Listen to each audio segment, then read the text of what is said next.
Vamos, Pai, Senhor. Amém. Graças ao bom Deus, pelo nosso Senhor e Salvador Jesus Cristo, e sempre mais nos dá vitória. Amém. Gostaria que você abrisse a sua Bíblia no livro de Ruth. Livro de Ruth. Nós vamos ler verso 1, capítulo 1, verso 1. E depois o verso de número 20. O primeiro capítulo também. Nós vamos ficar só Ruth, depois de Juízes.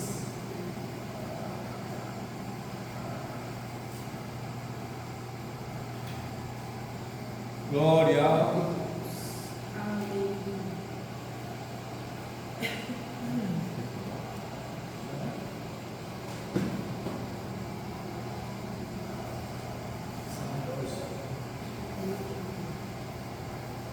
Vemos Ruth, achar Ruth.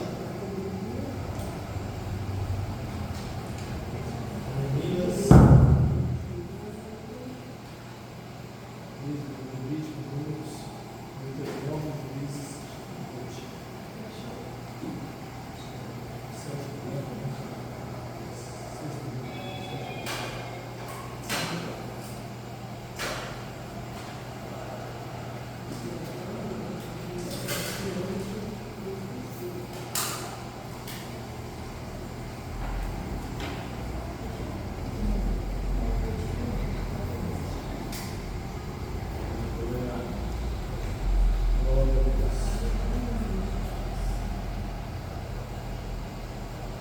Amém? Vocês acharam?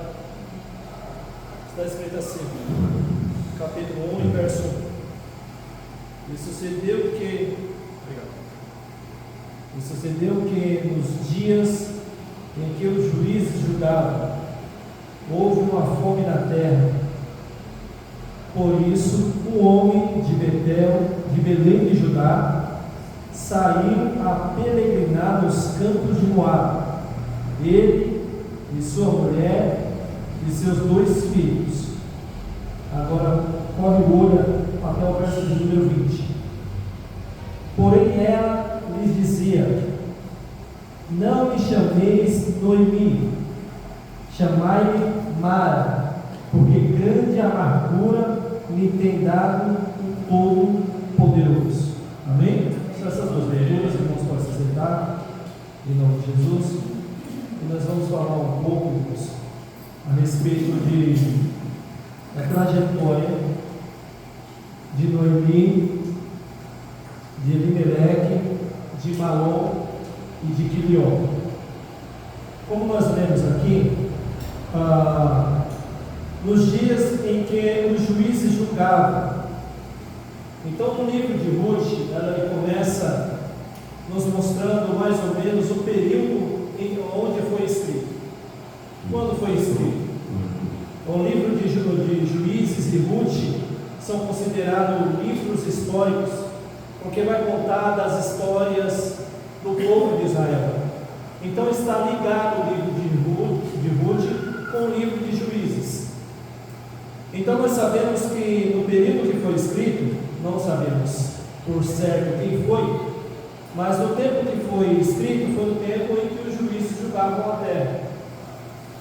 E se você for ler o livro de Juízes, o livro de Juízes é bem interessante, que é um livro considerado como o livro dos fracassos do povo de Israel. Por que fracasso? Porque quando o povo estava de mal com Deus, o povo ia lá embaixo, passava fome, passava necessidade, viravam as costas para Deus, não queria saber nada de Deus. Aí Deus levantava um juiz para julgar aquela situação, ou para livrar daquela situação. Aí o povo agora voltava a ficar bem com Deus. Passado o tempo, eles ficavam, faziam tudo de novo, tudo errado de novo, aí o povo caía de novo. Aí Deus levantava um outro juiz. Então o livro de Juízes é considerado como o livro dos fracassos. O livro de Juízes é considerado também que tem uma oscilação na fé deles. Uma hora está lá em cima, bem com Deus, na outra hora está lá embaixo, virando as costas para Deus. Então é bom também, interessante, nós estudarmos mais para frente, quem sabe, o livro de Juízes, para ver como que estava a situação quando Deus levantou os juízes e uma juíza. Sempre o povo estava para baixo, sem querer saber de Deus, sem querer saber das coisas de Deus. E Deus não deixa o seu povo ficar à mercê, ou como ovelha que não tem pastor. Deus vinha, levantava alguém e colocava o povo no eixo novamente. Então, nesse período entre ficar bem com Deus e ficar mal com Deus, houve fome na terra, como nós lemos. E logo em Belém de Judá. Belém de Judá quer dizer a casa do pão. Então é a mesma coisa de você ir na padaria e saber que lá vende pão, e chegar na hora lá e o padeiro ou o atendente falar assim: olha, não tem pão. É meio frustrante, é meio decepcionante. Só que a Bíblia diz que foi o próprio Deus que fez isso. Por quê? Porque estava no período onde que o povo estava virado as costas para Deus. Então Deus apertou a nação. E nesse episódio tinha uma família, a família de Noemi, a família de Elimelec, que era Elimelec, Noemi, Malom e Cleon. Esses quatro viram que a situação estava apertada, estava difícil demais, não tinha pão, e é bem provável, e automaticamente, melhor dizendo, não tinha chuva. Deus cerrou os céus, não tinha chuva. Por quê? Porque a chuva, quando olhava a terra, o cereal era produzido, então dava para pegar as sementes, o trigo, enfim. Então, não tendo chuva, não tem produção de sementes, não tem produção de cereal. Então, quando Deus cerrou, porque o povo estava mal com Deus, essa família, esse homem chamado Elimelec, ele tomou a decisão de ir embora da cidade, de ir embora do seu país, de ir embora do seu território. Ele pega sua esposa, seus 2 filhos e vai para o território de Moab. Ficava aproximadamente uns 80 e poucos quilômetros de Belém de Judá.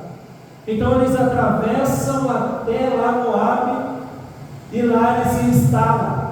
Lá eles ficaram por cerca de aproximadamente 10 anos. Ficaram lá em Moab. Aí a Bíblia vai dizer que quando houve essa fome, eles pegaram e foram embora do lugar onde eles não deveriam ter saído. Às vezes, irmãos, quando a situação parece não melhorar, a primeira coisa que vem na nossa mente é se mudar, é ir para um outro lugar, ir para um outro estado, talvez até mesmo para um outro país, porque a crise foi instalada naquele lugar. Quando surge crise, irmãos, quando surgem algumas crises, ou quando surge a crise, tem dois motivos ou 2 sentidos para nós fazermos: ou nós enfrentamos a crise, ou nós corremos dela. Nesse caso, Elimelec, quando surgiu a crise, a fome na terra, ele pegou a sua malinha, a sua esposa, seus 2 filhos, e perna para quem te quer, foi para parar em Moab. Toda crise que você ou eu enfrentarmos, nós temos essas 2 opções. Ou surgir, nós temos essas 2 opções: ou nós enfrentamos, ou nós corremos. Então, o meu conselho que eu posso te entregar hoje é: quando surge crise, enfrenta de cabeça erguida. Por quê? Porque jamais você vai enfrentar sozinho ou sozinha. Deus está contigo.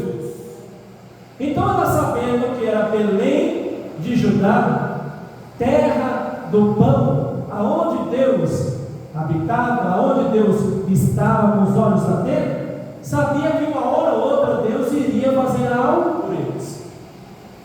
É bem provável que Noemi já tinha visto alguns juízes se levantarem, e Deus abençoar a nação, porque se levantou um que ouviu a voz de Deus e fez o que Deus mandou, e agora o povo e a terra estava sarada, curada.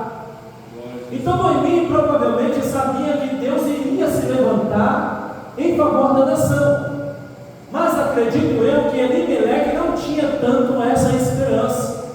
O esposo de Noemi falou assim: não, já que está ruim, vamos cair fora. Então pegou e foram embora, e chegaram lá na terra de Moabe. Agora, o interessante é que quando eles chegam lá, na distância de aproximadamente 80 quilômetros, dá mais ou menos um dia de caminhada, é longe. Quando eles chegaram lá, eles ficaram por cerca de 10 anos. Agora, é bem provável que quando Elimeleque chega lá, ele consegue conquistar a terra, ele consegue conquistar um pedaço do chão, e começou a lavrar a terra, trabalhar na terra, e teve um sustento para a sua casa. Teve sustento para Noemi, teve sustento para Malom, teve sustento para ele, Elimeleque, e para Quilion, o seu outro filho. Então agora parece que está tudo indo vento e pouco. Na mente de Elimeleque, é bem provável ter passado esse sentimento: eu fiz a coisa certa, eu saí de lá no momento certo, no momento da maior crise, eu vim para cá e as coisas estão dando tudo certo, está tudo bem, eu estou farto, minha família está farta, minha esposa está bem, meus filhos estão bem, está tudo ótimo, está tudo andando. Só que nesse período de 10 anos, em 10 anos, irmão, acontece muita coisa. Nesse período de 10 anos, Malom, um dos filhos de Elimeleque, ele casou com uma moça chamada Ruth. Quilion casou, nesse período de 10 anos, casou com uma moça chamada Orfa. Então, olha só, Elimeleque parecia que tinha acertado. Ele casou, estava bem alimentado, a família bem, conseguiu casar seus 2 filhos, porque o casamento naquela época tinha que ter uma condição legal, não era assim, ninguém casava como casa-se hoje, vamos ajuntar os planos e vamos ver o que Deus prepara para nós. Não era assim, não era no emocionalismo como os casamentos de hoje, vamos sair, o que deu, Deus, se não deu, volta cada um para a sua casa, está tudo certo. Não, naquela época o casamento era bem mais a sério. Saiu de casa, saiu da casa dos pais, então se vira. Amém?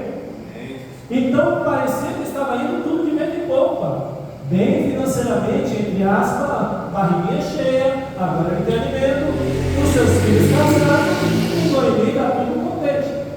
Mas nesse período de 10 anos, irmão, a tragédia acontece, o acidente acontece, e todos nós estamos sujeitos a ele. É verdade.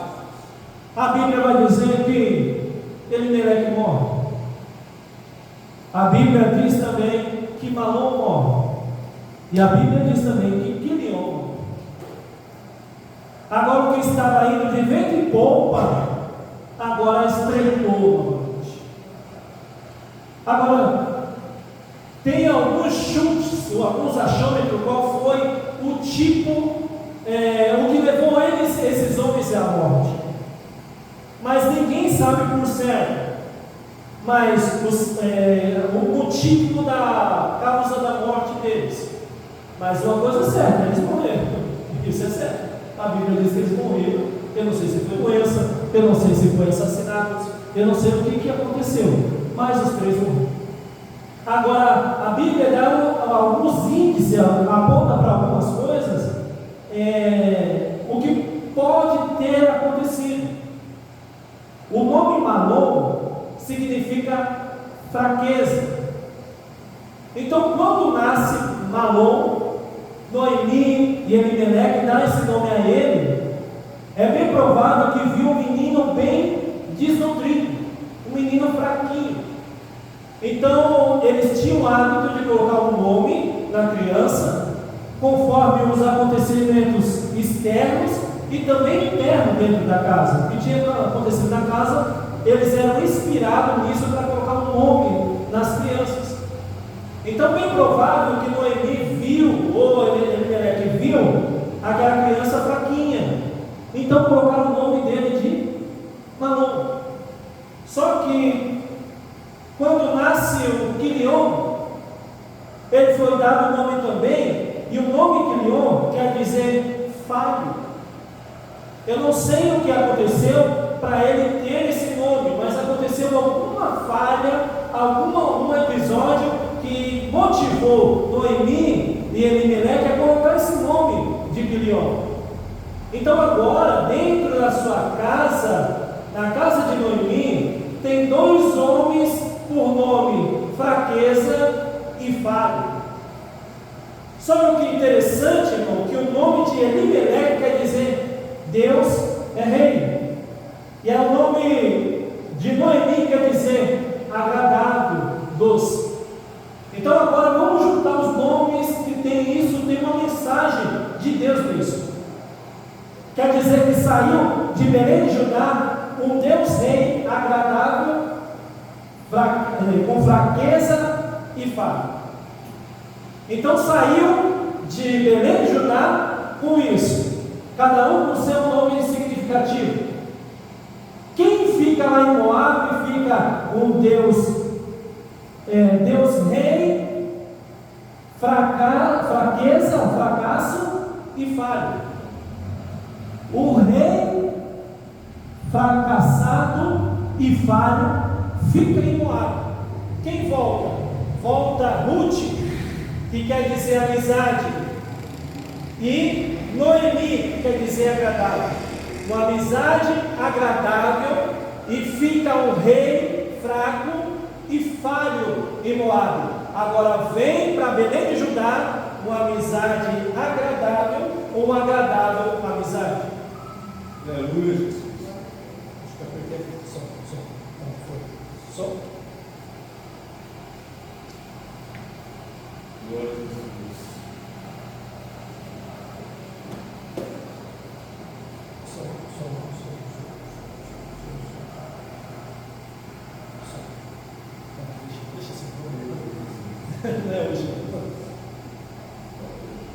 Então eles voltam, irmão.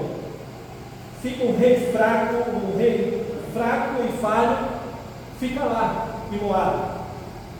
E agora torna uma amizade agradável e uma amizade forte. Vem para dentro de Belém de Judá. Mas quando eles casam, está tudo certo, eles morrem. Agora sobram as 3 mulheres viúvas. Fica Noemi, fica Ruth e fica órfã. Agora Noemi ouve falar que Deus visitou Belém de Judá. A seca tinha ido embora, agora a terra começa a produzir. Então ela entende que é momento de ela voltar para a sua terra de origem, voltar para Belém de Judá. Quando ela volta, ela fala para as suas 2 ex-noras, dizendo: vocês fiquem aqui, volta para a casa dos seus pais, porque eu não tenho mais filhos, e sou velha. Mesmo que eu tivesse, vocês não conseguiriam esperar eles crescerem para casar com vocês. Ou seja, o que Noemi queria fazer com as suas 2 ex-noras é: não dá mais para ficarmos juntas. Eu estou triste, amargurado. Não dá para ficar mais junto com vocês. Vocês são novas, vocês podem casar novamente, casar com outras pessoas e serem felizes. Agora eu não. Eu vou me recolher para minha terra e lá morrer, e lá ficar desamparada, e lá ficar no anonimato, e lá ficar esperando a morte. Mas, irmão, na maior crise de Noemi, perdendo os filhos em terra estranha, Deus não desamparou a Noemi. verdade. Por quê? Porque Deus estava com Noemi. Deus estava ao lado de Noemi. Como a Noemi? Noemi, na mente dela, ela só estava esperando a morte e mais nada. Se ela morresse, seria lucro. Agora imagina os irmãos, as irmãs aqui, perder 2 filhos e o esposo numa tacada só, ou em um espaço de dentro de 10 anos, ter 3 percas na família. Como ficou a mente de Noemi? Arrasada, desestabilizou, ela ficou frustrada, ela ficou desanimada. Acredito eu que ela ficou até mesmo depressiva, a ponto de que, se a morte vier para ela, ia ser lucro. Então ela vê aquelas 2 moras dizendo: não, ou eu vou me recolher para esperar a morte, enquanto vocês têm muita vida para frente. E olha para aquelas 2, e a Bíblia diz que quando ela está tentando se despedir das moças, as moças abraçam ela, beija e chora muito alto. Porque agora a dor não era somente de Noemi. Noemi perdeu 3. A Ruth perdeu um cunhado e um sogro. A Orfa perdeu um cunhado e um sogro. Então a dor foi muito para aquelas 3 mulheres. A dor foi muito no psicológico, ficou muito abalado. E elas choravam, se abraçavam, e Noemi estava falando: deixa eu partir e esperar minha morte, está tudo certo, vocês têm vida. E elas falavam: não, eu estava acompanhando. A ponto de que Noemi falou assim: olha gente, gostei da atitude de vocês, mas vocês podem ir embora. Eu não vou levar ninguém, eu vou sozinha. Aí Orfa vê aquela situação e fala assim: não, é melhor eu voltar para a casa dos meus pais. E a Bíblia diz que Orfa voltou para casa, foi para a casa dos seus pais. Enquanto Noemi, ela decidiu, enquanto Ruth olhou para Noemi e disse: não, eu não vou largar a senhora em hipótese alguma. Irmão, a Noemi e Ruth já não tinha mais vínculo nenhum. É ex-sogra, é ex-nora, não tinha mais vínculo, acabou. Mas Noemi era tão agradável, tão doce, que Ruth se apegou a ela de uma forma inacreditável. Claro que tinha o plano de Deus. Só que Ruth gostava tanto de estar perto de Noemi, que disse: Noemi, eu não vou largar a senhora. O Deus da senhora é o meu Deus. Aonde a senhora for, eu irei com a senhora. Eu não deixo a senhora por nada. Noemi disse: não, filha, volta. Eu não tenho nada a te oferecer. Eu vou voltar lá, eu vou arriscar também. Eu não sei o que vai acontecer. Na minha volta, o meu retorno, eu nem te ajudar, não sei o que vai acontecer. Mas Ruth tinha com ela: eu não vou largar a senhora. O que a senhora fizer, o risco que a senhora correr, eu também corro. E aonde a senhora for, eu estou junto com a senhora. Irmãos, o nome Ruth significa amizade. E isso dá para nós aprendermos só com os nomes.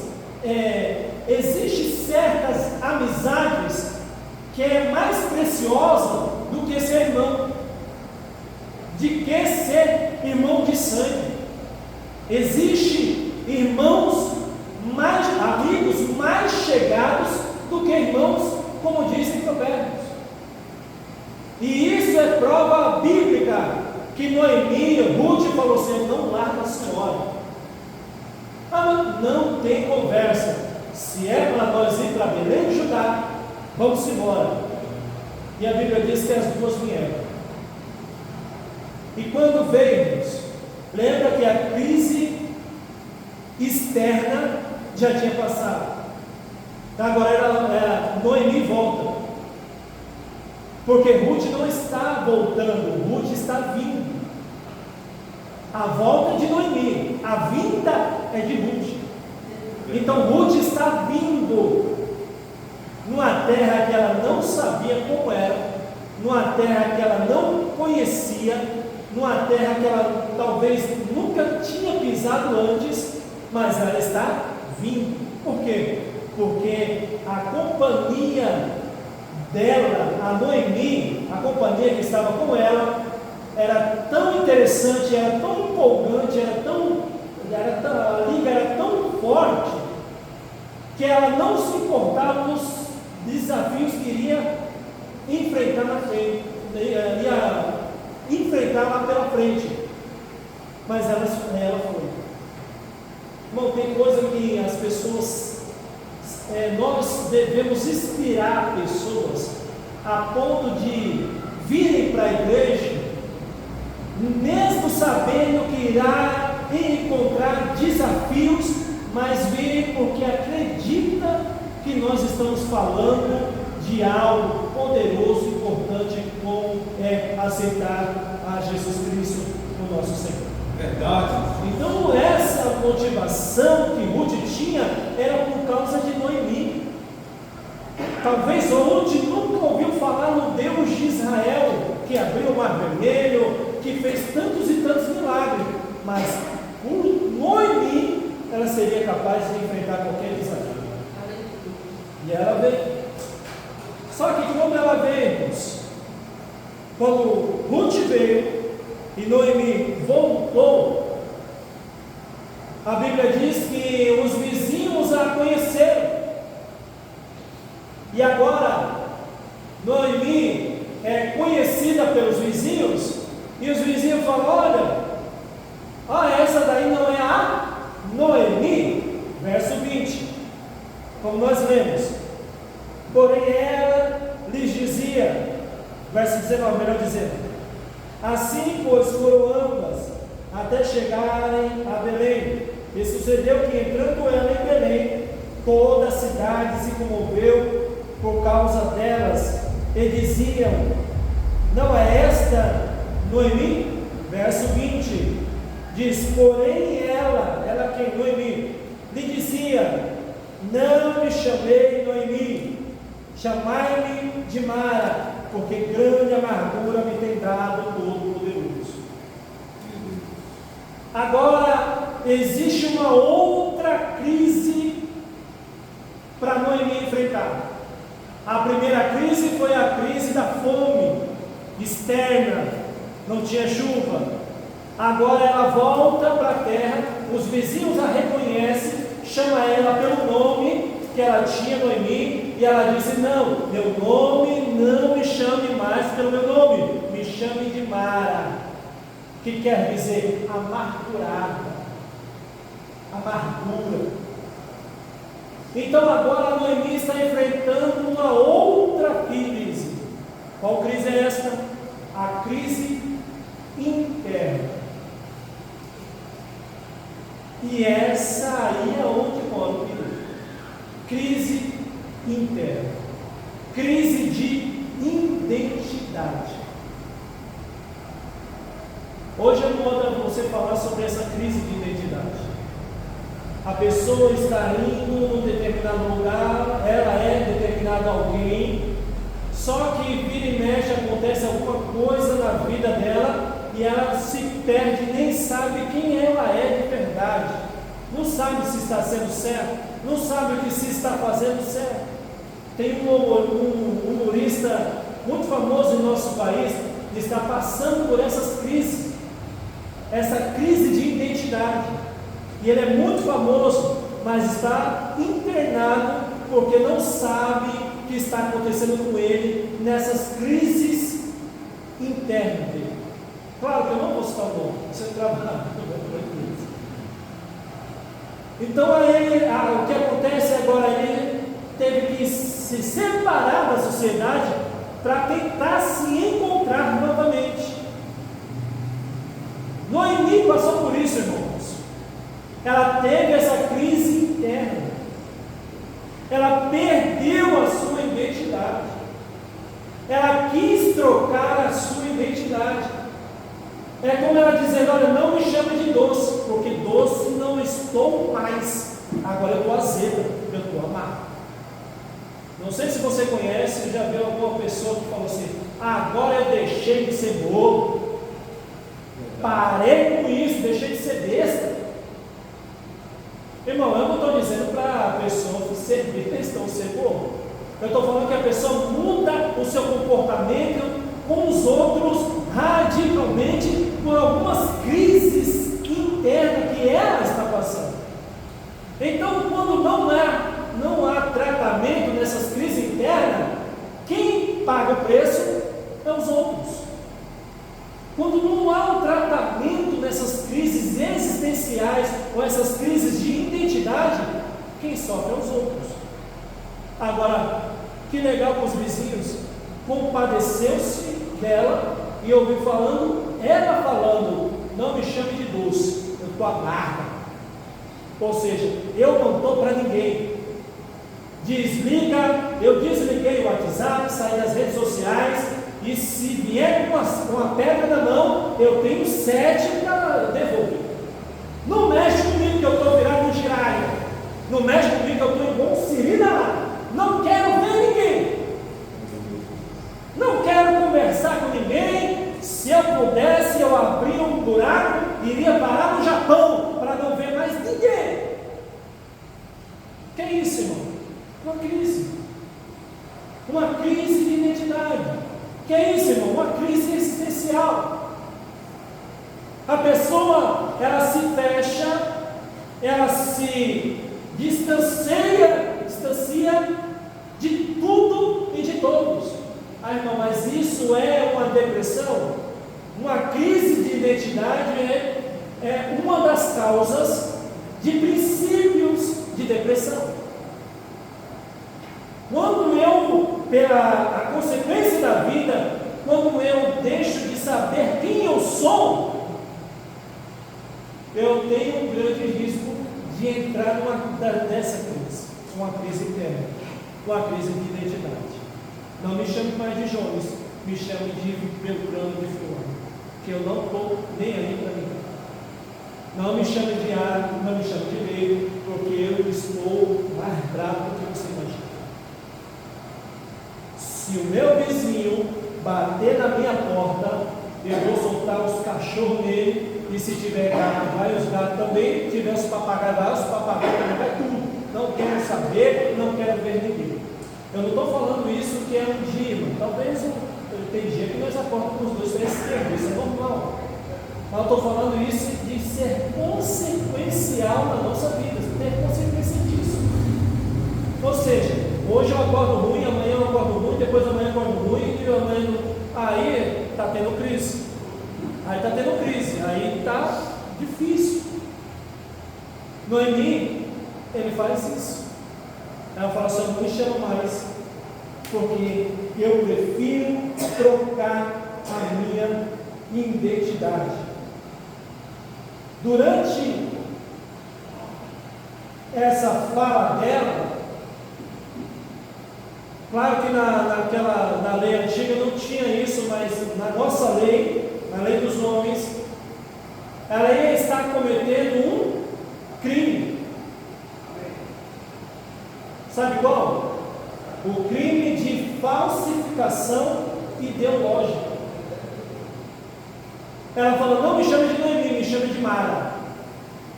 Ela estava falsificando o seu nome ideológico, o seu nome registrado.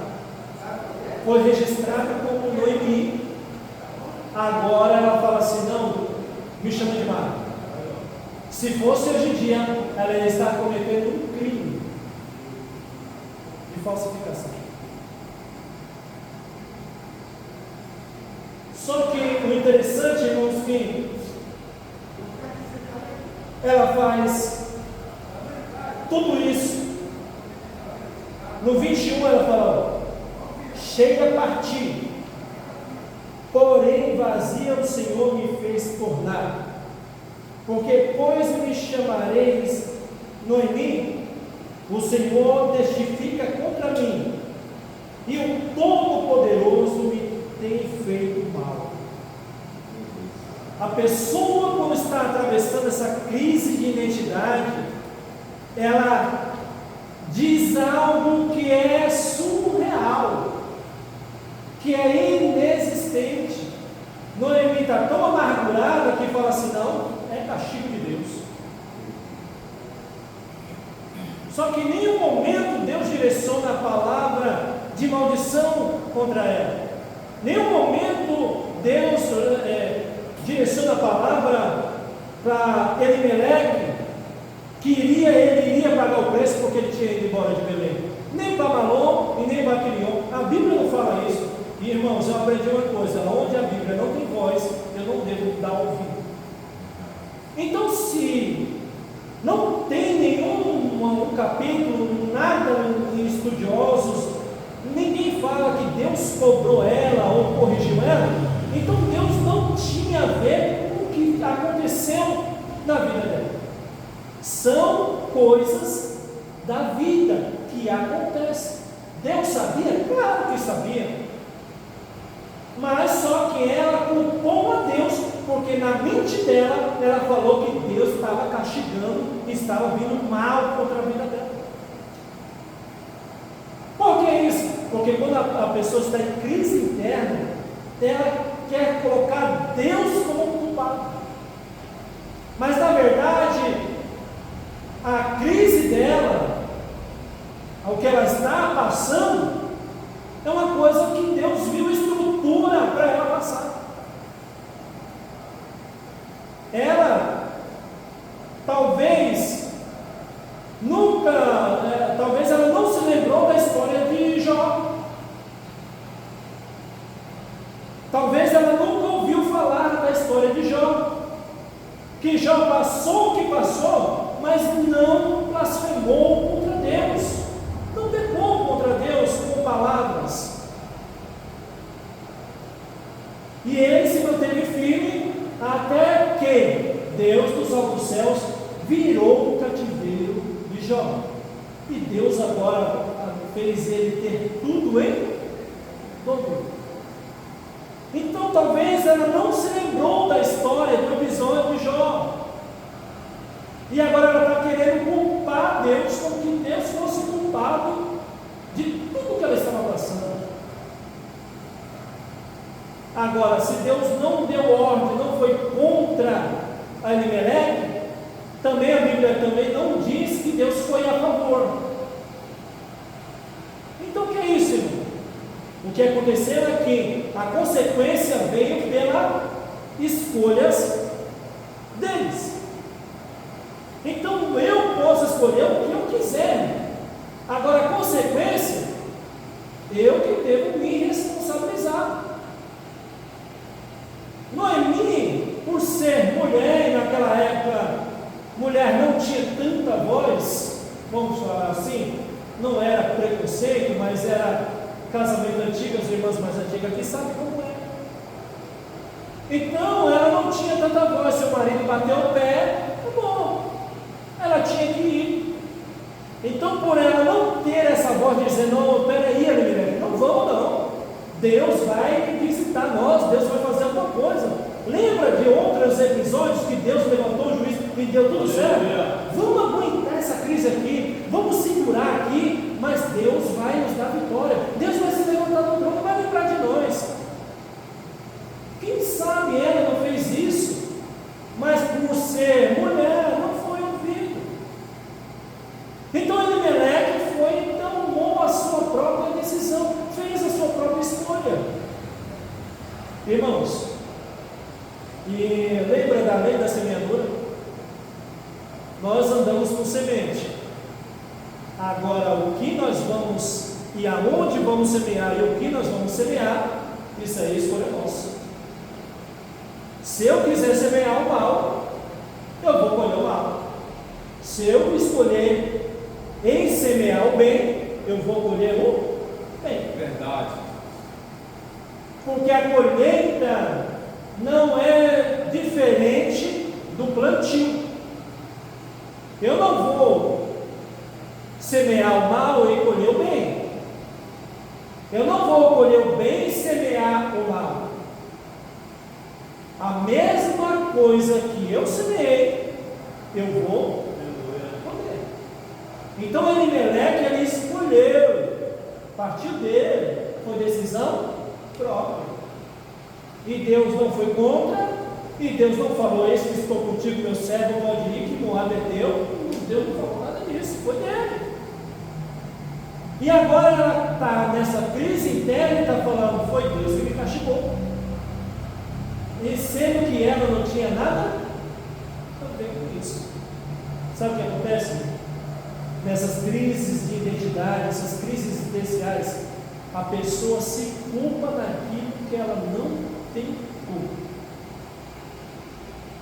Posso falar sim ou não? Amém. Às vezes a mãe se culpa pelo filho que dá trabalho e ela não tem nada a ver com o caráter do filho. Ela se culpa por o marido ser aquilo e aquilo outro, e ela fala assim: foi por minha causa, e nela a irmã não tem nada a ver com isso. Nós estamos falando de Noemi, amém, irmãos? Se fosse de João, nós falamos de João. Estou falando agora para as mulheres. Não se culpe daquilo que você não tem culpa. Não se culpe daquilo que você não teve nada a ver com a escolha de Beltrano, de fulano, até presbítero da sua casa.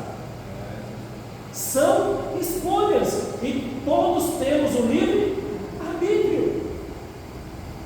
E ela está se culpando, está culpando a Deus, porque ela se achou culpada, sendo que ela não foi os pés dela, não foi ela que decidiu. Acredito eu que ela foi acompanhando o seu marido. E agora ela volta falando assim: não, a culpa é minha.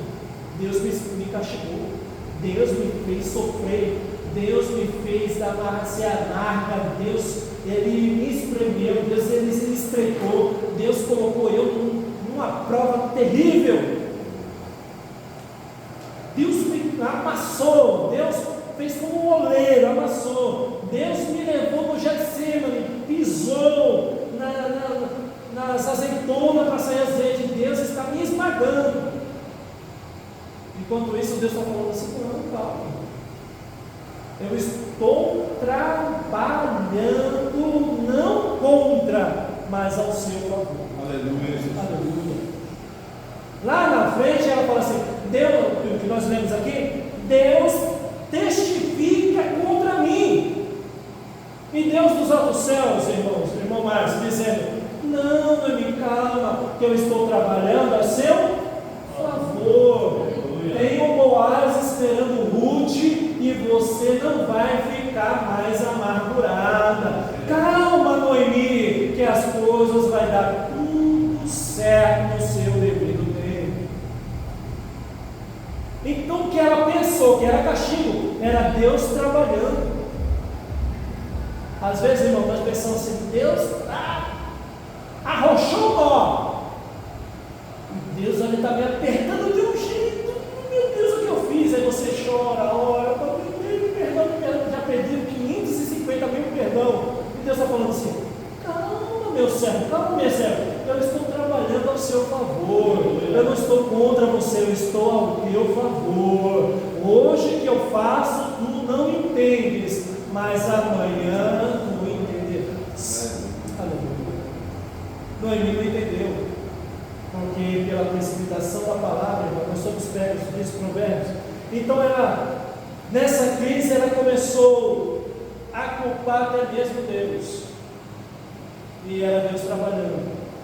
Quando ela volta, ela falou assim: não me chama, Deus tem me castigado, Deus tem feito tal. 22, assim Noemi voltou, e com ela Ruth, a Moabita, sua nora, que veio dos campos de Moabe, e chegaram a Belém no princípio da colheita das cevadas. Ela chegou bem no momento certo e na hora certa. Essa colheita dava entre março e abril, nessa época aqui mais ou menos, lá em Belém de Judá. Então ela chegou só para colher. Olha, se você não pegar essa palavra aí, você está aqui, não pegar essa palavra, não pega mais nunca. Você só vai chegar no tempo da colheita.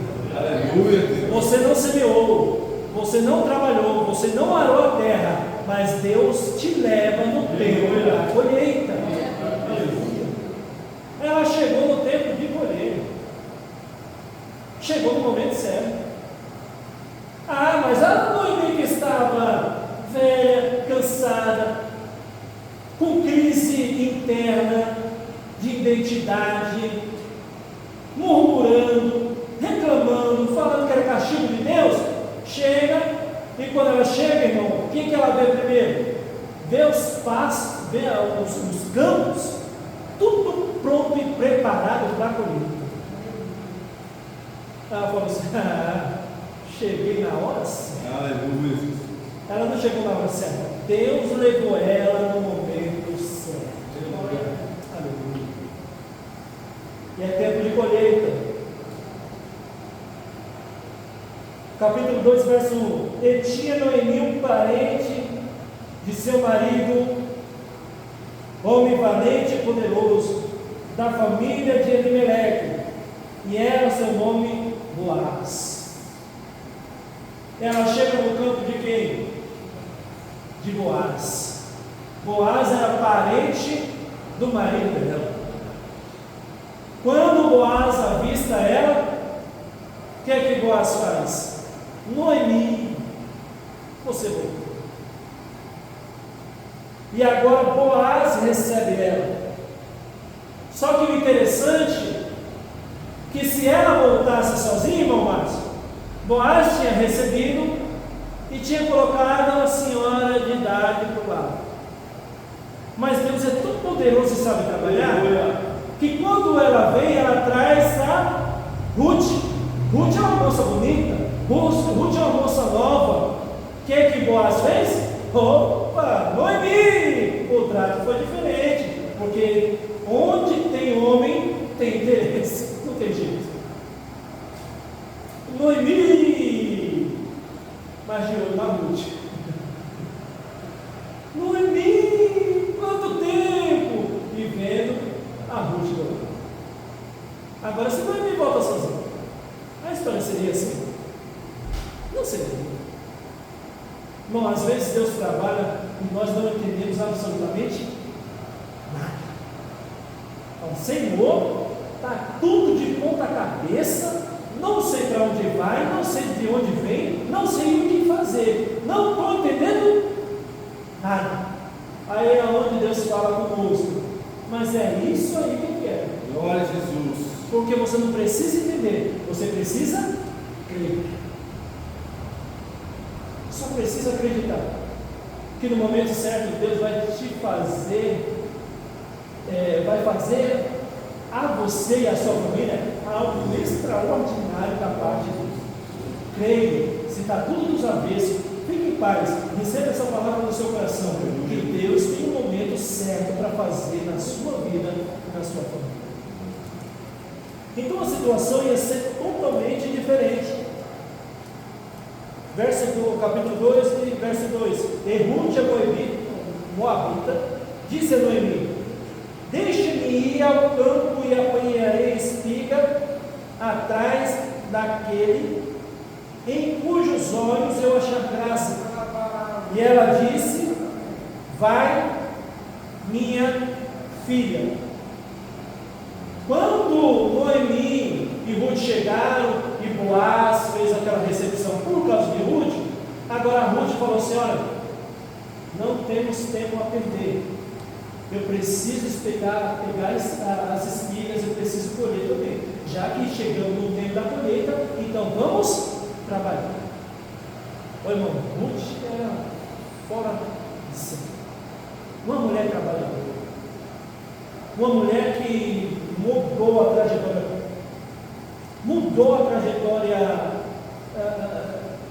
da Bíblia, né? Ela era uma gentia, era de uma outra nação, e ela agora vai entrar na genealogia de Jesus Cristo. Deus trouxe de fora porque Jesus, Deus estava dizendo através desse casamento de Boaz e Ruth, depois quem der, se Deus assim quiser, nós falaremos um pouco mais para frente. Deus queria mostrar para toda a humanidade que, além de Ele escolher o povo dele, a nação de Israel, Ele também colocaria gentios nessa nação. Aí quando o apóstolo Pedro fala assim, que nós somos um sacerdócio real, um povo santo, escolhi geração eleita, está dizendo que nós somos e fazemos parte, tanto os judeus como nós, os gentios, que não somos judeus, mas estamos juntos. Então o plano de Deus era mostrar para a humanidade que Deus iria fazer essa miscigenação. A igreja de Cristo é judeus e gentios. Hoje nós somos um povo só. Judeu continua sendo judeus, mas a igreja é composta por gentios e judeus. Aí eu precisava de muito mais tempo para explicar isso, e se isso te aguçou a curiosidade, vamos estar estudando mais para frente, tá bom? Senão vai ficar até uns 3 horas da manhã. Glória a Jesus. Então agora ela vai trabalhar, ela vê o campo, ela vê o cereal, ela vê a oportunidade. O que ela faz? Ela deixa passar? Não. Não. Por quê? Porque oportunidades não se perdem. Oportunidades se agarram. Tá certo? Então ela agarrou a oportunidade e foi trabalhar. 3. Ela foi e chegou ao campo onde apanhava as espigas atrás dos segadores, e caiu em sorte uma parte do campo de Boaz, que era da geração de Elimeleque. Então eis que Boaz veio a Belém e disse aos segadores: o Senhor seja convosco. Eles disseram: o Senhor te abençoe. 5. Depois perguntou Boaz a seu moço, que estava posto sobre os segadores: de quem é esta moça? E respondeu o moço, que estava posto sobre os segadores, e disse: essa é a moça moabita que voltou com Noemi nos campos de Moabe. E disse-me ela: deixa-me colher espigas e ajuntá-las entre os feixes atrás dos secadores.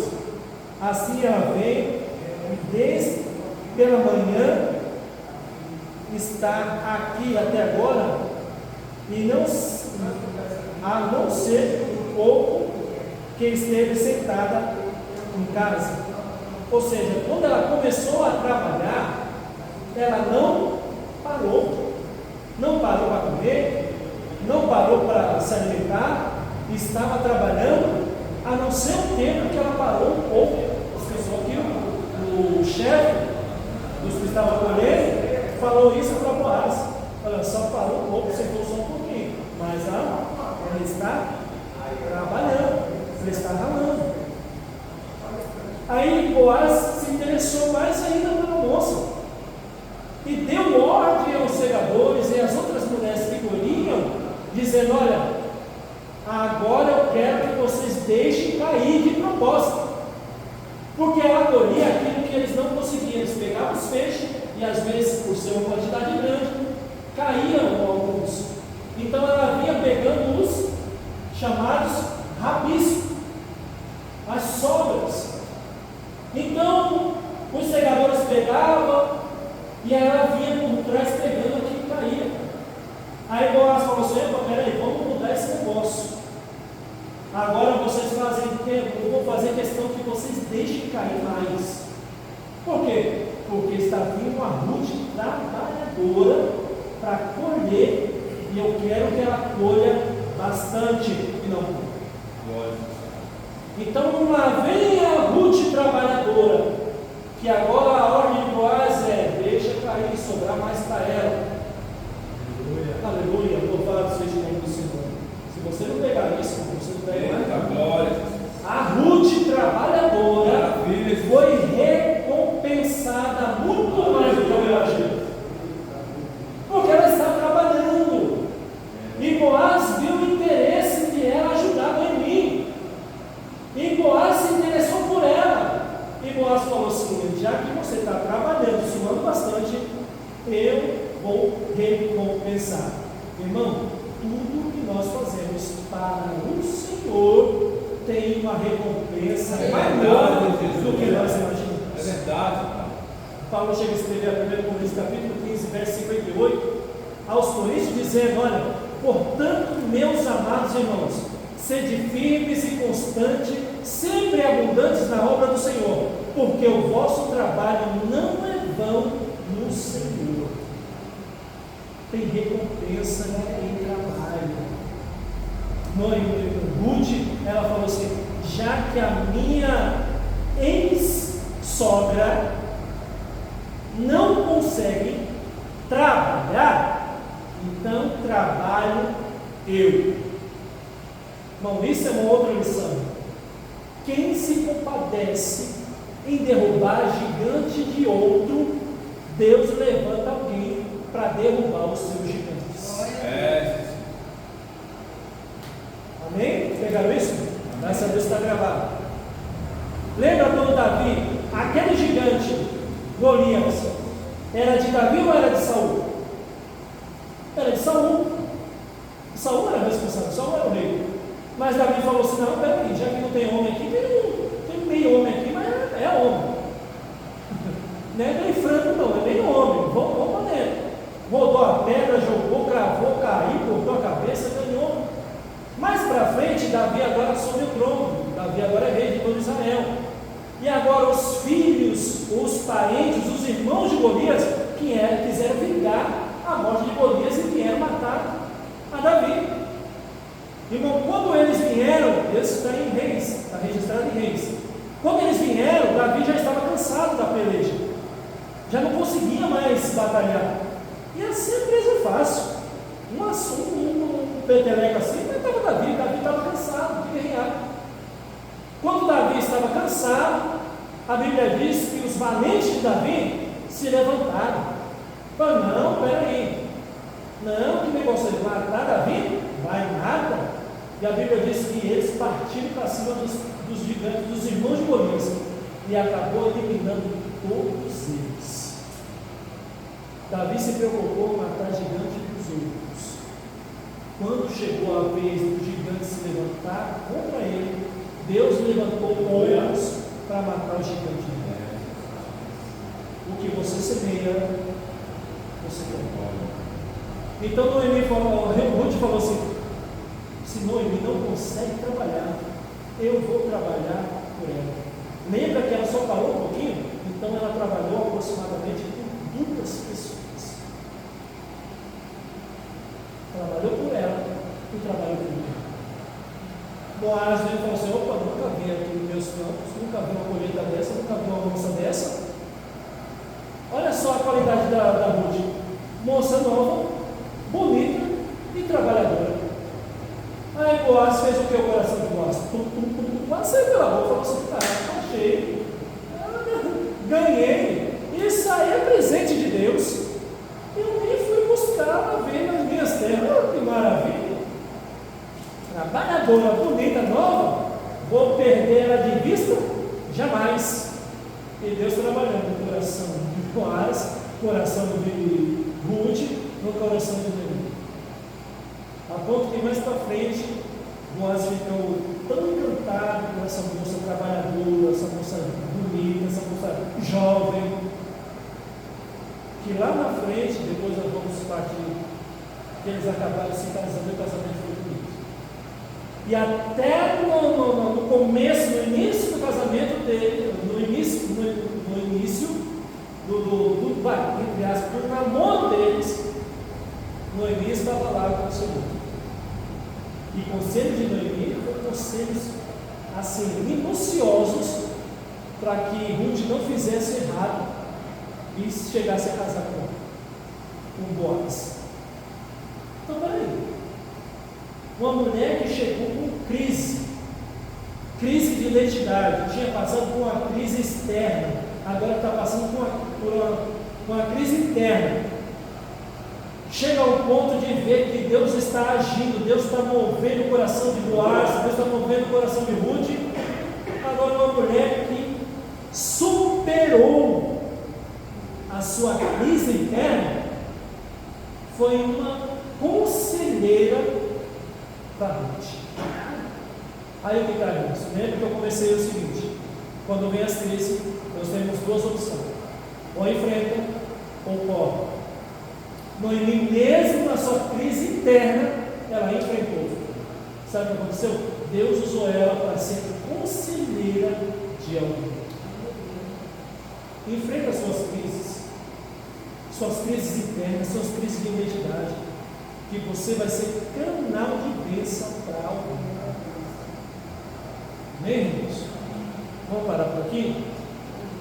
Vamos parar. Amém? Então, não vou estender mais não, porque nós vamos aprofundar mais um pouco esse livro de Ruth aqui. Nós temos aí mais 2 capítulos para estudar. Amém? Se os irmãos estiverem de acordo, nós vamos se aprofundar. Se vocês vão falar que para, não vamos parar. Aí, nós temos uma outra mensagem disso, que iria iniciar sobre as 3 fontes de troca de identidade. Quais são essas fontes? Primeiro, a pessoa mesma. Amém? Os homens, melhor dizendo. Então, esses homens têm 2 partes. Os homens trocam identidade. Ou eu troco a minha identidade, ou os outros homens querem trocar a minha identidade. Vou dar um exemplo. Vou descrever aqui para eu não errar. Peraí. Aqui. Ananias, Misael e Azarias. Nabucodonosor colocou o nome deles de Sadraque, Mesaque e Abednego. Era o nome deles? Não. Mas o homem quis trocar. Até tenta, mas não conseguiu. Por quê? Porque na troca e na mente de Nabucodonosor foi Sadraque, Mesaque e Abednego para a fornalha. Mas na visão de Deus está lá Ananias, Misael e Azarias. Os homens tentam trocar, mas não conseguem. E aí por diante. Bom, falta 2 fontes. Eu vou deixar você com eles.